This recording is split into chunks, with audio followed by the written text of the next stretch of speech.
हैं और समस्या भी कहते हैं। तो ये समस्या क्यों आती है आपको पता है? आपने कभी सोचा इस बारे में कि ये समस्या क्यों आ रही है मेरे फसल में, मेरे फार्म में? ये समस्या जाके दुकान में बता दें, दुकानदार दवाई देते हैं, वो स्प्रे मारते हैं। तो यही गलती हम लोग करते हैं कि हम जो है ये बीमारी पे या समस्या पे फोकस करते हैं, मगर ये क्यों आ रही है इस बारे में हम सोचते नहीं। तो सबसे पहली चीज़ ये याद रखना, जो मैं बोल रहा हूँ 4 चीज़ें, उसमें से सबसे पहली चीज़ ये है कि कमजोरी की वजह से ही बीमारी आती है या समस्या आती है। तो आप जो बोल रहे हैं फल झड़ जाते हैं, आप बोल रहे हैं वो व्हाइट ग्रब आता है, सही बात है। उसके बाद में कपास में वो इल्ली लगती है।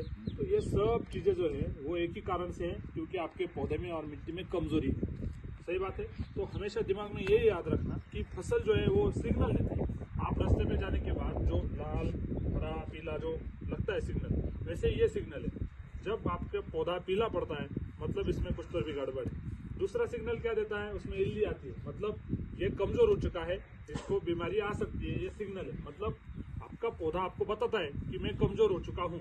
तो कमजोरी दूर करना, दुकान में जाके फंगीसाइड, इंसेक्टिसाइड या जो बोलते हैं आप, वो जो सब जहरीली दवा, जहर लाना नहीं। क्या लाना, मेरे पौधे में क्या कमजोरी है वो देखो और उसको दूर करो, तो इल्ली अपने आप हट जाएगी। तो ये कमजोरी क्या है ये समझ लो। इधर आता है दूसरा पॉइंट, आपका पौधा खड़ा कहाँ पे है? मिट्टी में। खाना कहाँ से उठा रहा है?